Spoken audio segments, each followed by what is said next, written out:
guys, what's going on? My name is Darth Cinema, and welcome to my review of RWBY Volume 4, Chapter 10, titled Kuroyuri.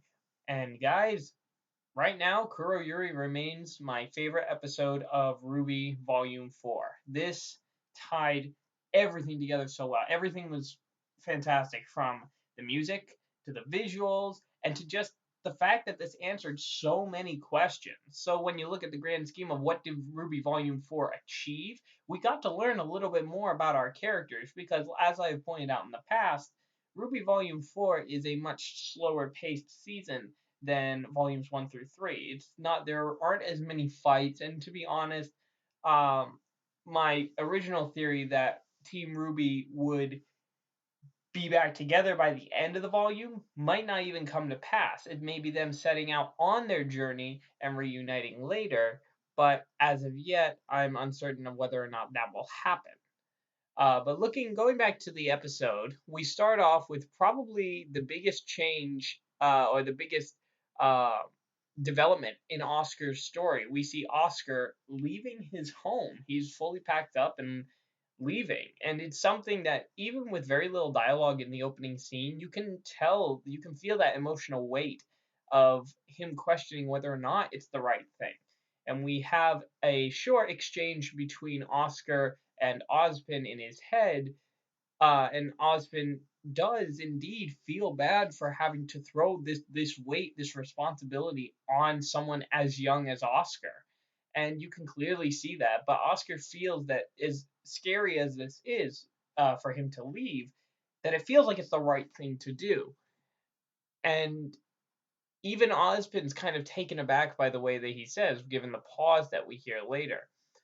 Fast forwarding to the train station, we find it's storming outside, and Oscar is trying to get a train ticket, but unfortunately, he doesn't have enough funds, which actually gives us a really good joke. He's like, I'm assuming all this magical power doesn't come with an unlimited supply of money. And Ozpin's like, nope, you're going to have to figure this one out on your own.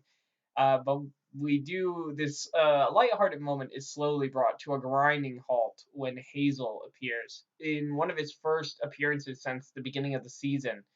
Um, it's very intimidating, especially given that how close he was to Ozpin and Oscar. He doesn't know about Oscar and Ozpin, or if he does, he doesn't care at this point.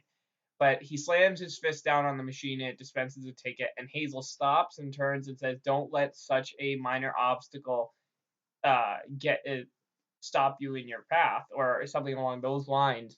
And Oscar felt something like a familiarity about Hazel, and Ozpin said that it was someone from his past and not someone to be taken lightly. So does this mean that, he's going to encounter Hazel another time, or is this just kind of something that's going to be shoved into the background where Oscar's going to be going from place to place and not necessarily be in the center of the story until much later? But let me know what you guys think about that. So we cut then to Kuroyuri, which is the town that Jean and RWBY have taken Crow in the hopes of finding medical supplies. And as we are shown, it's quite abandoned. Like, if I'm serious, if you put fog here, this could serve as a decent pass for the remnant version of Silent Hill, because oh my goodness, this is a ghost town in every sense of the word. But really, what the whole purpose of Kuroyuri is more to be used as a device that are finally able to see a piece of Ren's past, which is something that I think a lot of us were looking forward to. The great thing about this flashback is that not only do we find out how Ren and Nora meet, we find out just kind of the life and the kind of person that Ren used to be growing up. And one of the things that you notice, watching the show, is he's very closed off when it comes to his emotions, except for a few circumstances. But this just shows kind of a totally new side to Ren that we've never seen. So the flashback opens up with Ren looking at a flower in the river, and he is called to by his mother, and comes over, asks that if we can take the flower to the garden, but his mother says no, that that's where the flower calls home essentially, and is able to gives him some money so he can buy something for his father who's returning from a long hunt. And after a little bit of cheeky banter between the two of them, Ren goes on his way looking for something. First, he stops by the armory, but all they offer him is a wooden sword and a wooden hammer. Then he goes over with, and what I think is one of the funniest bits of the flashback is he goes over to a vendor selling drinks and asks for some sake, which the guy looks at Ren and is like, no. So that I found was quite amusing. Then we find, as he's walking along the street, he hears a noise and finds three kids, three bullies, pretty much, picking on this girl who's holding a loaf of bread.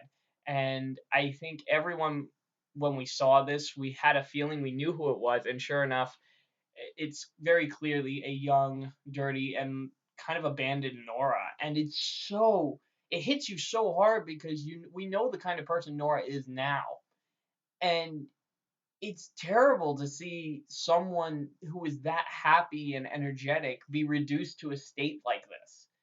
And even Ren is just kind of watching. All he can do is watch. And when he makes a noise, the three bullies turn their attention on him. And it's kind of more of a, like, what are you going to do about it? But instead, Ren turns to run away and runs right into his father, Lee, who is saying like what's going on around here. The three bullies run off. Nora runs off, and Lee tells Ren to go to the house. And he says sometimes the worst kind of action to take is taking no action at all. And it's very interesting just to see the kind of environment that Ren was growing up in. And at first I thought, oh, please don't let Ren's father be like kind of a dick. I don't think any of us really wanted to see that, but it seems that when you look at the expressions on his parents' faces, like they genuinely care about him, and it's one of those uh, life lessons that he ends up learning when it at the later half of the episode when we find out about it. Then we cut back to Kuroyuri with Nora, with not Nora, with Jean and RWBY, and they have found nothing. So their situation is looking more and more bleak as it goes. They have Crow rested up against a tree who still looks terrible, and the poison seems to be spreading. And this leads RWBY to have a crisis of confidence because after everything, she blames herself for all of this. She blames herself for Crow getting poisoned. She blames herself for the separation of the group. She blames herself, and that pretty much this whole path that they've gone down has been nothing but pain for everyone. And Jean is quick to rest aside those worries and saying, "Look, you didn't force us to come. We wanted to come. We've all lost something, and what we've learned from here is you gave us the strength to learn to follow you."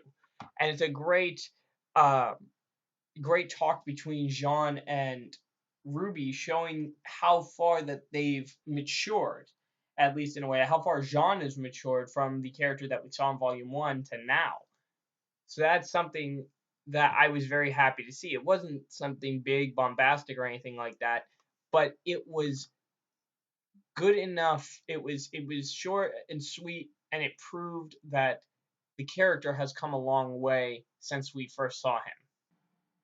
We finally cut back to Kuroyuri and the flashback with Lyra being woken up by a shriek, most likely from a Nevermore or whatever it is, the monster that we see later in it. It could be both, but I'm not really up to date on translating Grimm shrieks. So Ren's father comes in and says that they have to leave the village. Like the safe house is not an option for them, and that they have to go. Taking a moment to comfort Ren, his mother says a few words before the entire roof caves in on them, and it cuts to black. The sound keeps going because we later fade in on his father carrying Ren through the streets, though sporting a very nasty injury on his head and bleeding quite profusely from that wound. Ren has no idea where his mother is, though I'm pretty sure every one of us knows that she did not survive that. Though running, as they run down the street, his father collapses, dropping Ren, and it is very clear that he is not going any further from that point. He tries to convince Ren to leave, that he has to run and leave him behind, something that Ren is definitely not okay with. And during that talk, his father Lee gives Ren the dagger, gives him a dagger, and says, "You need to be brave now, and you have to go now." And then we meet we get to take a look, though it is a very hazy look, at our this new grim monster. Which, the funny thing is, it looks. I wouldn't be surprised if it was called the Reaper, because it looked like a Grim Reaper on a horse. So it was definitely something that I was very taken aback by it when you first see uh, the design of it. So Ren's father stays behind, trying to ward off the attention of this new Grim, firing his arrows while Ren heads under this bridge and is very, very upset, understandably so, and begins to cry. But then we see that he notices Nora underneath a house, and something very interesting happens. We see this energy start to manifest around Ren, and the color suddenly drains from him. So this is very, very interesting, and we later see when he goes under the house to find Nora, he hugs her and says, "We need to be brave," and this energy starts to gather around the both of them.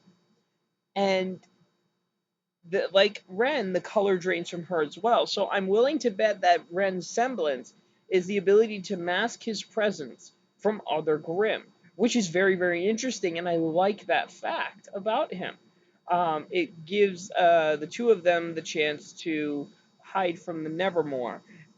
And in a very, very cute moment, we see him grab the toy hammer that was offered to him by one of the vendors and give it to Nora.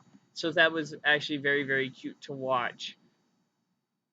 And just the smile that was on her face just made everything worth it. And we see them finally introduce themselves to one another.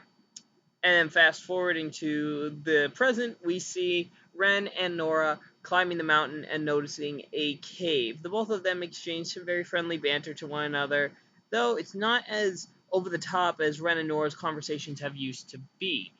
And they both head into the cave because they feel like wind coming through there, and they say that may be a way to the summit, but there's only one way to find out. At that moment, a banner from the village of Shion, the village that they found the huntsman who died at, blows through and smacks Ren in the face, and they find it, they recognize it, and then Ren runs into the cave, and what they find is a bloody pit full of weapons.